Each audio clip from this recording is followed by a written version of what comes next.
بسم الله الرحمن الرحيم. waxaan hay professor Sheikh Maxamed Nunow waxaan joogaa magaalada wajeer waxaan u tacsiyeynayaa arrintii shalay ka dhacday magaalada muqdisho waxaan leeyahay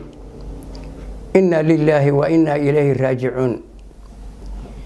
waajib ay nagu tahay inaan tacsiyo u dirno dadka walaalkayna waqti kastoo dhib uu ka dhacaba marka dhibka meesha yeela ee shalay meesha ka dhacay waa mid na saameynaya aad noo ta'thiirinaya dhiigayna iyo dhalashada iyo waxgaradkaba waa shay aad iyo aad noo saameynayo أنا كسي حن كان هردي كرين إلهي سبحانه وتعالى الضوم يسوع حومي أن تعبدوه وحده إلهي إنا يضومها أومي إذ سوى النقدين وحلا وحي يعقله إلهي سبحانه وتعالى إنا واحدان وإلهي عابدان وحكوا إلهي أومي مركي إلهي وتصرف سيئ أما الدولة هالنقدينا أما الشعب هالنقدينا دين توذي يقول كوذي إن يدل كوذي إن يدافعان واجب كسارن واي نينك إسلام كا وحلا وحي الدين سيسلب وكينا ينو دافعه ويقول كيس اللي بكينا يندل كيس اللي بكينا ينو دافع الله سبحانه وتعالى وحوليه سبحانه وتعالى أنه من قتل نفسا بغير نفس أو فساد في الأرض فكأنما قتل الناس جميعا إلهي وحوليه أيضا سواحي كزو الدكتور بن إسرائيل لكن دتكورن باي عامين ميسا نبي آدم وحول عليه ودن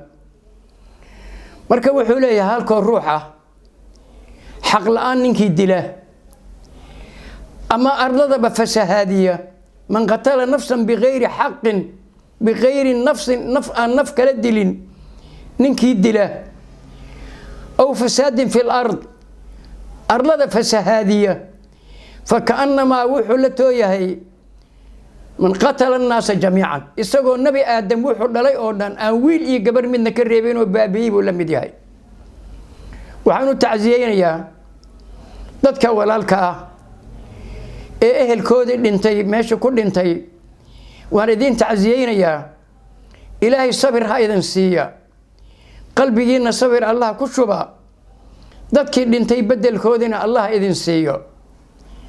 waxaan u duceynayaa dadkii dhintay walaalka meesha ku dhintay shahiid bay ku dhinteen dad xaq la'aan ku dhintay ma aha jannatul firdaws allah geeya ilaahay subhanahu wa ta'ala dambigoodii horena allah dhaafo jannatul firdawsna allah geeya waxa kale ilaahay ka baryaynaa dadka dhibaatadan geysanaya min ay waqtigan Soomaaliya ay ku soo noqotay arintan mana dhihi karno kuma khasisi karno dad fulaan baa waxaan sameeyay wax aniga nafsadayda aqligayga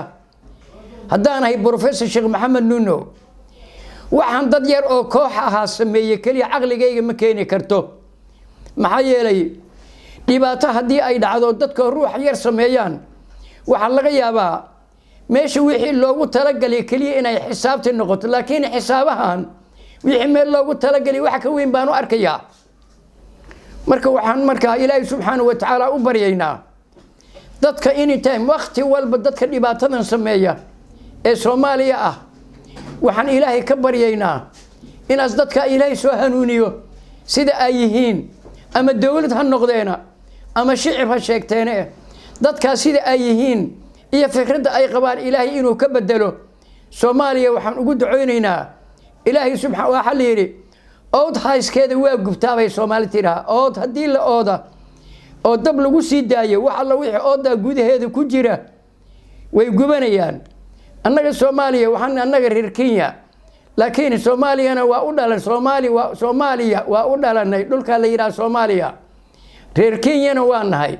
waan ka xunnaay waxyaalahaas akol dadka sameeya ilaahay subhanahu wa ta'ala waxaan u baryaynaa